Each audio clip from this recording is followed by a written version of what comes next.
Curiosity curiosity is something जो शायद मेरे ओपिनियन में हमारी जिंदगी चलाती है।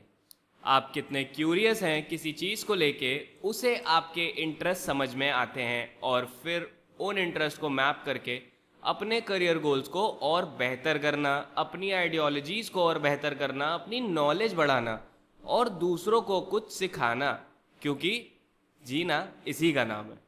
तो क्या बोल रही public, this is your host Yash Walter. स्वागत करता हूं एक बार फिर से आप सभी का आपके अपने favourite talk show weekends with Walter में।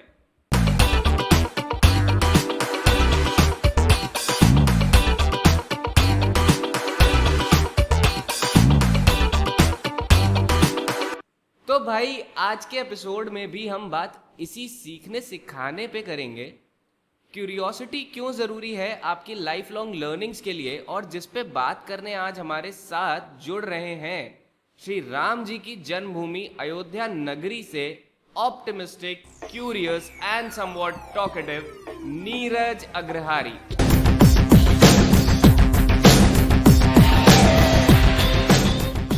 हाय नीरज, कैसे हैं आप? कैसा लग रहा है आज इस शो पे हमारे साथ आके? यस भाई, कैसे हैं आप? मैं अच्छा हूँ, बहुत अच्छा लग रहा है यहाँ पे आके। अभी तक सिर्फ दूसरों को सुना था यहाँ पे, आज खुद भी यहाँ पे आके बहुत अच्छा लग रहा है। Well, it's a blessing for us as well कि आप यहाँ पे आए हो। आज मुझे डेफिनेटली पता है हमारी ऑडियंस को बहुत मज़ा आने वाला है, उन्हें बहुत सारे नए एस्पेक्ट्स जानने को मिलेंगे, बहुत सारी नई चीज़ें हैं जिन पे हम बात करेंगे। सो प्लीज़ बने रहिएगा हमारे साथ इस बेहतरीन जर्नी को जानने के लिए। तो भाई, जो भी हमारे लिसनर्स हैं उन्हें बता दूं कि नीरज हमारी एलुमनाई कम्युनिटी की काफ़ी ही मज़ेदार पर्सनालिटी हैं। हमारी हर एक ऑफरिंग, डे आउट से लेके अतरंगी तक ऑलमोस्ट सभी इवेंट्स का हिस्सा रह चुके हैं। तो नीरज, मैं आपसे चाहूँगा कि आप हमारी जो जनता है उससे अपने आप को थोड़ा रूबरू कराइए। ज़रूर यस भाई। तो जैसा ऐसा है कि मेरा जो जन्म है वो उत्तर प्रदेश का एक काफ़ी नामचीन है, सिराज हिंद ज़िला, जिसे आज जौनपुर कहते हैं, वहाँ हुआ। मेरी स्कूलिंग भी जौनपुर से हुई है और उसके बाद मैं 2016 में अयोध्या आ गया और 2019 से मैं मेधा से जुड़ा हूँ। तब से मेरे अंदर काफ़ी जो चेंजेस आज आप ये देख रहे हैं उसके बाद से ही है। और 2020 से फिर मैं बीएड कर रहा हूँ और फिलहाल मैं यहीं अयोध्या में ही रह रहा हूँ अभी। क्या बात है यार। तो जौनपुर से ऐसा बिलोंग करते हैं, कभी भी मिर्ज़ापुर में अपने कैमियो के लिए कुछ सोर्स लगवाने की कोशिश करी? ज़रूर ज़रूर। Good to go. ओके यार, तो बड़ा ही हार्डिच इंट्रो रहा। सो नीरज, जैसा कि आपके आने से पहले हम थोड़ा बात कर रहे थे अराउंड क्यूरियोसिटी, कि ये जिज्ञासा क्या है, क्यूरियोसिटी क्या है, तो आपके इस पे क्या विचार हैं? आप इसको कैसे डिफाइन करते हैं कि ये लाइफ में कितना ज़रूरी है? देखिए, ऐसा है कि हम लोगों का जो बेसिक है ह्यूमैनिटी का, वो है क्यूरियोसिटी। हम आज तक जो भी इवॉल्व कर पाए अपने आप को, कुछ भी, वो क्यूरियोसिटी के कारण है कि कैसे क्या हो रहा है, उन चीज़ों को जानना और उसके पीछे के राज को जानना। ये हमारी एक होता है ना अंदर की चीज़ कि हमें जानना ही जानना है। तो वो जानने की जो उत्सुकता है, वो क्यूरियोसिटी, वो जिज्ञासा, जो कि हमारा एक फंडामेंटल पार्ट है हमारी लाइफ का, तो उसके बिना हम रह नहीं सकते हैं। तो कहीं ना कहीं हाँ, हमारी लाइफ का एक बेसिक पार्ट है क्यूरियोसिटी। क्या बात है यार, मतलब बड़ा ही सटीक, एकदम दो टूक में जवाब है और बहुत सही है। क्योंकि मुझे भी ऐसा लगता है पर्सनली कि क्यूरियोसिटी बहुत ज़रूरी है लाइफ में। मतलब हम छोटे से लेके बड़े जब तक होते हैं तो वो क्यूरियोसिटी होती है जो हमें नई नई चीज़ें सिखाती चली जाती है। कई बार उसके चलते हम इरिटेट भी कर देते हैं बहुत सारे लोगों को, but it's fine to go with that. Okay, तो एग्रीकल्चर में आपने पढ़ाई करी है और हमने हमेशा ही सुना है कि भारत एक कृषि प्रधान देश रहा है हमेशा से। सो बट स्टिल एक सेक्शन में देखा जा रहा है चीज़ों को, इवन तो मैंने पर्सनली खुद भी ये रियलाइज़ किया है कि उतनी इंपॉर्टेंस शायद इस चीज़ को, जो हमारा एग्रीकल्चर है, जो फार्मिंग हमारा कल्चर है, उसको नहीं मिलती है। एंड लोग बहुत ही, कई बार बहुत डिग्रेडेड भी फील करते हैं कि अरे हम फार्मर्स की फैमिली से बिलोंग करते हैं, हम अगर डीयू में पढ़ने जाएंगे या बड़े कॉलेजेस में जाएंगे तो हम उनके साथ स्टैंड कैसे करेंगे? सो आपका टेक क्या है इस चीज़ पे? बिल्कुल, देखिए, भारत एक कृषि प्रधान देश है, आपने सही कहा, और लगभग 70% यहाँ की जो जनता, वो डायरेक्टली इसी पे निर्भर है। फिर भी यहाँ का देखिए कृषि का जो ऐसा है कि बिल्कुल डिग्रेडेड, आपने कहा, फील करते हैं ऐसा। इसके पीछे का जो मेन रीज़न, एक तो बहुत एक ऐसा चीज़ है, ये सीज़न पे बेस्ड है, एक बारिश पे, कहते हैं ना कि मानसून का जुआ है। तो कभी कभी यहाँ का जो किसान है, अगर वो खेती कर रहा है और फसलें बर्बाद हो गई, तो वो बिल्कुल बहुत ज़्यादा लोन लेना या फिर ऐसा, तो बहुत ज़्यादा परेशान हो जाता है। और हमारी जो युवा पीढ़ी है वो सोचती है कि क्यों ही इस पचड़े में पड़ा जाए, इससे अच्छा कि क्यों ना हम लोग भी चलो ऐसे जॉब कर लेते हैं, महीने के 20 से 25 हज़ार तो मिल ही जाएंगे। तो ये सोच को बदल के अगर आज का जो युवा है वो खेती की नई नई टेक्निक्स को यूज करके और जैसे ग्रीन हाउस जो है बनाकर उससे खेती करे, ऐसी चीज़ों को लाए जिससे कि हमारी आमदनी भी बढ़े। क्योंकि जैसा कि आजकल एक चल रहा है इंडिया में कि फार्मर्स की इनकम को डबल करना है, तो सब कहते तो हैं डबल करना है, लेकिन उसके पीछे का लॉजिक नहीं जानते कैसे किया जाए। पॉइंट। तो उसके पीछे जो एक चीज़ मैं जहाँ तक जान पाता हूँ तो 2-3 चीज़ें तो करनी पड़ेंगी। तो पहला ये कि किसी तरह से कॉस्ट की जो लागत है वो कम किया जाए, बहुत ज़्यादा जो खर्च हो रहा है उसको कम किया जाए और प्रोडक्शन बढ़ाया जाए। साथ ही साथ जो प्रोडक्शन है उसका आउटपुट जो हो रहा है उसका पैसा ज़्यादा मिले। एक आलू उगाता है किसान, उसको 6 रुपये किलो में बेच दे रहा है वो, और उसी का जब आप मैन्युफैक्चर कर रहे हैं तो उसको जो चिप्स है वो 5 रुपये में, थोड़े से आलू के वो इतने सारे वो 5 रुपये के बिक रहे हैं। एग्जैक्टली। तो वो कहीं ना कहीं प्रोसेसिंग जो है वो फार्मर्स नहीं जान पा रहे। अगर प्रोसेसिंग जैसी चीज़ें जान जाए तो काफ़ी अच्छा इसमें आई गेस वो कहीं ना कहीं मेरे अकॉर्डिंग एक लैग ये भी है कि वो इस वजह से भी कम है बिकॉज शायद उनके नीड्स और वांट्स उतने हाई नहीं है लाइफ में, तो उनका जो गुजारा है उनको लगता है वो उस 6 रुपए में हो सकता है, तो वो अपनी मेहनत उस 6 रुपए में आगे पहुंचा रहे हैं। ओके, सो ये मुझे बड़ा ही इंटरेस्टिंग पार्ट लगा था आपके बारे में, और शायद अभी जब हमारी जनता ये जो सुन रही है हमें ये भी सुनेगी तो इसे भी बड़ा इंटरेस्टिंग लगेगा कि आप जैसे अभी बात भी कर रहे थे, बड़ा ही एग्रीकल्चर सेंट्रिक हैं आप, और आप डेफिनेटली बहुत जानते हैं इस चीज़ के बारे में, आपने पढ़ाई करी है इसमें। सो एग्रीकल्चर करना एंड देन अब टीचिंग की तरफ मूव करना, ये जो लाइफ में ड्रिफ्ट आया, ये जो एकदम से वक्त बदल गए, जज्बात बदल गए, जिंदगी बदल गई, ये क्यों हुआ है? हम सबके लाइफ में एक वो रात आती है जब अचानक से कुछ चीज़ें आप अचानक ही दिमाग में आती है। जैसे आइंस्टीन ने कहा था ना कि लॉ ऑफ रिलेटिविटी मेरे दिमाग में अचानक से आ गई। तो मैं भी एक रात ऐसे बैठ के सोच रहा था अपने बारे में कि मैं कर क्या रहा हूँ लाइफ में, और मैंने देखा कि हाँ कुछ ऐसी चीज़ें हैं। और मेधा में मैंने एक चीज़ सीखा था, स्वॉट एनालिसिस, कि आप देखिए कि आपके पास क्या एक अच्छी चीज़ें हैं और उसको आप और इम्प्रूव कर सकते हैं। तो मैंने देखा कि जब मैं किसी को कुछ बताता हूँ या मैं अगर उसको पढ़ाता हूँ तो मेरे अंदर से एक बड़ी अच्छी सी फीलिंग आती है, मेरा डोपामिन लेवल एकदम से हाई हो जाता है। तो फिर मैंने कहा कि भाई ये दुनियादारी छोड़ो और जो मन कर रहा है वो उसको पहले पकड़ो। और फिर उसी दिन से मैंने अपना पूरा जो नॉलेज एग्रीकल्चर का वो तो मैंने सहेजा ही, साथ ही साथ मैंने टीचिंग की ओर अपना आगे करियर सोचना शुरू किया। सही है यार, ये मतलब मजबूत वाले थॉट रात में आते हैं, लेकिन कई बार ऐसा होता है कि सुबह होते होते वो वापस चले जाते हैं, कहते हैं नहीं नहीं हो सकता, कोई बात नहीं। ओके, सो लोग हमेशा बोलते हैं, और सिर्फ लोग ही नहीं बोलते, मुझे लगता है कि बहुत सारे लोग जो सुन रहे हैं वो भी रिलेट कर पाएंगे, कि वो बोलते हैं कि टीचिंग तो ऐसी चीज़ है कि जब कुछ नहीं मिलेगा तब ये कर लेना लाइफ में।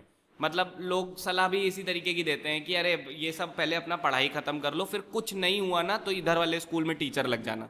तो ये क्या, जो ये एक स्टीरियोटाइप है या बोलूँ ये एक जो सोच है लोगों की, उस पर क्या आप बोलना चाहेंगे? नहीं, बिल्कुल आपने सही कहा। फिलहाल मैंने जहाँ से बीएड किया, जिसके थ्रू आप टीचर बनते हैं बीएड के थ्रू, बैचलर ऑफ एजुकेशन, वहाँ पे जो एवरेज लोगों की एज है वो 29 से 30 साल है। और मैं वहाँ पे पहुँचा जब 23 से 23.5 साल की उम्र में, तो लोग देख रहे भाई तुम क्यों आ गए यहाँ पे इतनी जल्दी। मैंने कहा क्यों भाई, मुझे टीचर बनना इसलिए मैं आया हूँ। बोले यहाँ पे वही आते हैं जो लाइफ में सब खत्म हो चुका है, अब आएंगे टीचिंग करेंगे और बस लाइफ सेटल कर देंगे। तो मैंने कहा नहीं, मेरा ऐसा है कि मैं सच में वो इम्प्रूवमेंट जो चाहता हूँ, लोग आए जो बच्चे हैं उनके अंदर क्यूरोसिटी जगे वो, और वो बच्चे पढ़ाई को एक मजे मजे में पढ़े, ये नहीं कि बहुत ज़्यादा हेक्टिक हो जाए और वो बहुत बस बोझ तले दबे रहें। तो इसलिए मैं भी आया टीचिंग। नाइस। तो ये जो एजुकेशन है इंडिया का, ये मतलब आपको क्या लगता है टाइम के हिसाब से इवॉल्व हुआ है, काफ़ी हुआ है, तो ये किस तरीके से हुआ है? क्या इसके, क्योंकि प्रोज भी रहे हैं कॉन्स भी रहे हैं, आपके हिसाब से वो क्या रहे हैं फिर? देखिए इंडिया में कई तरह के एजुकेशनल चेंजेस आए। पहले गुरुकुल पद्धति थी, फिर जब इस्लाम इन्वेजन हुआ तो उसमें अलग चीज़ें हुई, बुद्धिस्ट आया। जो अभी हमारा मॉडर्न जो चल रहा है पढ़ाई का सिस्टम, उससे मैकॉले ने जो दिया था वो चल रहा है। तो इसमें क्या कहा जाता है कि हम लोग सिर्फ जो पढ़ाई का सिस्टम है पूरा एक तरह से कलर्कियल सिस्टम, हम लोग क्लर्क बन रहे हैं। आज भी जो पढ़ाई का सिस्टम है उससे आप क्लर्क बनेंगे, आप उससे साइंटिस्ट या ऐसा नहीं बन सकते हैं। और ये मैं पूरे बात डंके की चोट पे कह रहा हूँ, क्योंकि हम सिर्फ चीज़ों को रटना जानते हैं और चीज़ों को कभी भी हमने उस चीज़ को समझा ही नहीं कि ऐसा हो ही क्यों रहा है।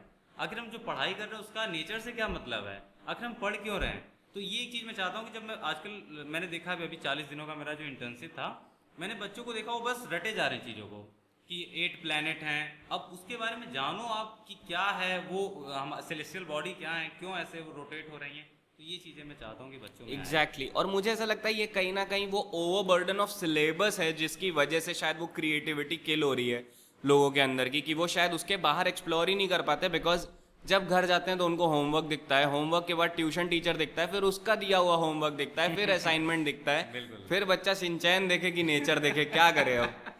बिल्कुल आपने सही कहा। ओके सो भैया बड़ी ही मज़ेदार कॉन्वर्सेशंस चल रही हैं, इसको थोड़ा स्केल अप करते हैं और मज़ेदार बनाते हैं और इंट्रोड्यूस करते हैं हमारा रैपिड फायर सेगमेंट जिसका नाम है झटपट बोलो। तो Neeraj, as I feel and I believe very strongly कि आप हमारे एपिसोड सुनते होंगे, we are so much popular, तो ये रैपिड फायर सेगमेंट से आप रूबरू होंगे अच्छे से कि यहाँ पे आपसे कुछ सवाल किए जाएंगे जिनका आपको फटाफट हमें जवाब देना है, ठीक है? मैं तैयार सो हूँ। सबसे पहला सवाल, what's your super power? I think persuasion, मैं परसुएट कर सकता हूँ लोगों को। So what you are persuading right now from me? मैं अपनी बातें मनवा सकता हूँ कि ऐसे से होनी चाहिए। ओके। मुझे 1 करोड़ चाहिए एक जगह से नहीं करवा सकते? हाँ हाँ बिल्कुल, मैं आपके अकाउंट को जरूर खाली कर सकता हूँ। भाई मेरे पास 1 करोड़ होते तो हाँ हाँ। दुनिया अलग होती। Okay so let's forget it. On a scale of 1 to 10 how good are you at keeping secrets? I think 8। 8। तो वो 2 कौन से लोग हैं जिनके आप सीक्रेट्स बता देते हैं जाके? मेरे दिल के काफी जो 2% जो लोग करीब हैं मैं उनको हाँ चीजें बता देता हूँ, बाकी मैं 80% से लोगों को बाकी नहीं बताता हूँ। Good approach, good approach. ये वही वाली बात है कि मैंने बताया अपने बेस्ट फ्रेंड को, उस बेस्ट फ्रेंड का एक और बेस्ट फ्रेंड है, उसके बेस्ट फ्रेंड का एक और बेस्ट फ्रेंड है, एंड देन फिर पूरा क्लास जानता है कि ये अच्छा, ओ नाइस। तो कोई भी ऐसा सेलिब्रिटी, पॉलिटिशियन और फेमस पर्सनालिटी जिससे आप कभी भी लाइफ में मिलना चाहेंगे और क्यों? आई थिंक एक हैं doctor HS. Sinha ji, philosopher हैं, इंडियन फिलोसफर हैं। ओके और मैं उनसे काफ़ी ज़्यादा अफेक्ट हुआ हूँ क्योंकि उनकी बातें वो बताते हैं कि कैसे फिलोसफी आया और कैसे ये जीवन का एक ऐसा पार्ट है फिलोसफी जिसको आप जानकर अपनी लाइफ को बड़ा इजी कर सकते हो। इतना ये जो टेंशन स्ट्रेस सब खत्म, बस उनकी बातें सुनो तो। क्या बात है, नाइस। तो अगर आपकी लाइफ पे कोई मूवी बनती तो उसका टाइटल क्या होता? Neeraj the talkative man. हमेशा Good बोलने try. वाला। Good try, good try. हाँ, okay so biggest mistake of your life? यहाँ पे आना, जस्ट किडिंग। नहीं नहीं, मेरी लाइफ में ऐसी काफ़ी सिली बातें हुई हैं कि ठीक है, लेकिन रहने देते हैं इसे। हाँ, हसदे चेहरे दा ये मतलब नहीं होता कि उन्हें तकलीफ नहीं होती। जी जी। ओके तो आप इनमें से क्या क्विट करेंगे अगर आपसे पूछा जाए तो? लोगों से बात करना या फिर पढ़ना? बाप रे, मैं इसका जवाब नहीं दे सकता हूँ, मतलब मुझे दोनों ही चाहिए। मैं पढ़ना बहुत जारी रखना चाहता हूँ और ऐसा कोई ऑप्शन है जिसमें दोनों चूज कर सकें? नहीं नहीं, एक एक। I think- हम इजी वाले ही ऑप्शन देने थे तो फिर हम आके मैगी और yippee नूडल्स नहीं पूछ लेते? 2 में से कौन सा चूज करेंगे? तो टॉकिंग टू पीपल, मैं बिना बात के नहीं रह सकता हूँ। ओके तो ये आप चूज करेंगे, बिना पढ़े आप रह सकते हैं फिर, ऐसा लगता है? नहीं ऐसा नहीं है, मैं रह तो नहीं पाऊंगा फिर भी, लेकिन हाँ अगर प्रेफरेंस देना हो तो मैं टॉकिंग टू पीपल को प्रेफर कूल करूंगा। कूल। ओके सो कौन सी ऐसी बुक है जो आप प्रेफर करेंगे पढ़ना, थ्रिलर जॉनर में या फिर माइथोलॉजिकल? ये दोनों जेनर मेरे फेवरेट्स हैं, पता है मुझे, इसीलिए रखा गया है उसको वहाँ पे। बट आई थिंक माइथोलॉजिकल, मुझे धर्म के बारे में, कैसे धर्म की उत्पत्ति होती है, कोई नया धर्म कैसे बनता है, उसकी आगे की फिलॉसफी क्या होती है, जानना बहुत अच्छा लगता है। आई गेस ये जानना भी जरूरी है बिकॉज जिस तरीके के मुद्दे आज की डेट में उठ रहे हैं तो there should be someone guiding youth in the very right direction instead of they going in the wrong directions. बिल्कुल। But let's forget it and move forward. So phone calls या फिर व्हाट्सएप टेक्स्ट? फोन कॉल्स मैं लिखना ज़्यादा पसंद नहीं करता हूँ। पॉइंट। तो अगर आपको टाइम मशीन मिलेगी, मेरा आखिरी सवाल है, ठीक है, अगर आपको टाइम मशीन मिलेगा तो आप कहाँ ट्रैवल करना पसंद करोगे, पास्ट में या फिर फ्यूचर में, और क्यों? आई थिंक मैं पास्ट में जाना पसंद करूँगा। क्यों?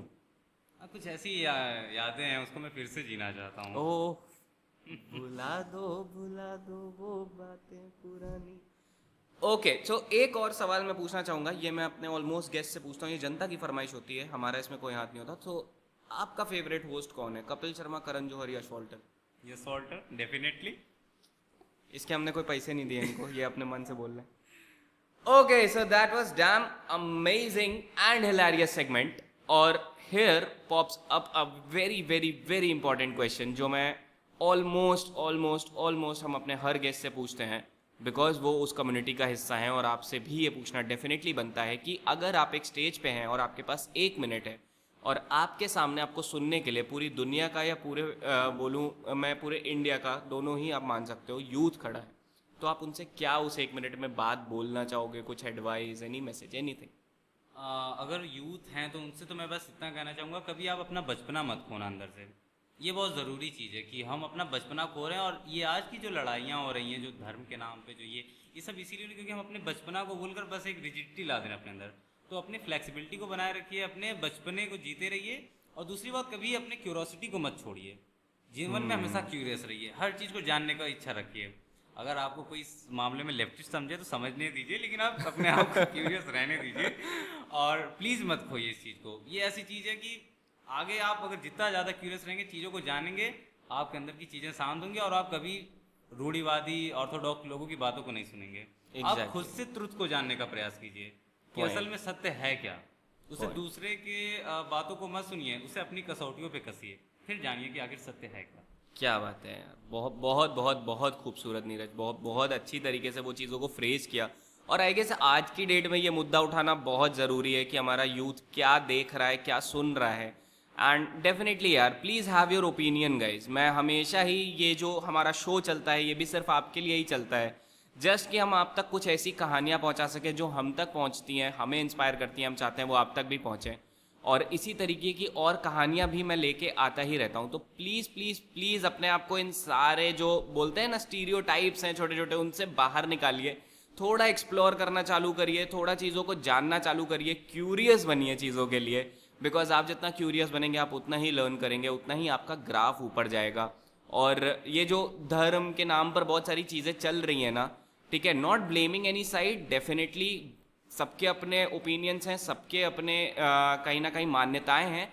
बस उनको 2 लाइनों के साथ ख़त्म करूंगा यार कि जब बचपन का टाइम था, जैसा नीरज ने भी बोला, तो हम पी लेते थे अपने साथ वालों के जूठी बोतल से पानी, क्योंकि ए दोस्त, ये दोस्ती जो है ना वो मज़हब का मोहताज नहीं होती। तो please just stay focused on this and just keep going, keep going, keep going. So that's it from our this episode of weekend with Walter. यार बहुत बहुत बहुत अमेजिंग और इंसाइटफुल था। कब खत्म हो गए ये मिनट्स पता ही नहीं चले यार Neeraj. It was so amazing to talk to you and I hope हम और बातें कर पाते, जो हम डेफिनेटली कर पाएंगे। और आपको अगर वो और बातें देखनी है so go to our YouTube channel, link is given down in the description, और आप जाके इसके बिहाइंड द सीन्स देख सकते हैं। So thank you Neeraj once again for coming on this show. Thank you yes भाई, बहुत अच्छा लगा मुझे यहाँ आकर। एक बार मेरी ख्वाहिश थी, सबको सुनता था, आज खुद भी आया हूँ, बहुत अच्छा लग रहा है। Thank you guys. मेरे लिए फैन मोमेंट वाली चीज़ हो जाती है ऐसी। Thank you so much. And last but not the least, once again guys, बहुत बहुत बहुत तहे दिल से शुक्रिया। आप हर वीकेंड आते हो, इतना ढेर सारा प्यार देते हो। वीकेंड विद वॉल्टर को आपने इतना सारा प्यार दिया है और हम आपका प्यार इसी तरह आपको वापस देते रहेंगे। एक से बढ़कर एक कहानियाँ आपके लिए लेकर आते रहेंगे। बस इसी तरह अपना प्यार और अपना सपोर्ट बनाए रखिएगा हमारे साथ। अगर आपको ये एपिसोड अच्छा लगा है तो प्लीज़ लाइक कर दीजिए, कमेंट में बताइए आपको क्या सेगमेंट अच्छा लगा, एंड प्लीज़ इसको शेयर कर दीजिए अपने दोस्तों के साथ, अपने परिवार वालों के साथ, और इवन अपने सारे घर वालों के साथ बैठ के सुनिए साथ में यार। It would be fun, it would be a great time to bond with your family as well. और अगर आपको लगता है कि आपके पास है एक कहानी जो आपको सबको है सुनानी, तो प्लीज़ मुझे डीएम करिए हमारे ऑफिशियल इंस्टाग्राम हैंडल पर द W3 शो पर, या नॉमिनेट करिए अपने किसी एक दोस्त को और आपको दिखेगी उनकी कहानी हमारे नेक्स्ट टू नेक्स्ट एपिसोड्स में। तो प्लीज़ प्लीज़ प्लीज़ इसी तरह अपना प्यार बरसाते रहिए। मैं आपका होस्ट यश वॉल्टर मिलता हूँ बहुत ही जल्द आपसे नेक्स्ट एपिसोड में। तब तक खुश रहिए, आबाद रहिए, लखनऊ रहिए या फैजाबाद रहिए। Stay tuned.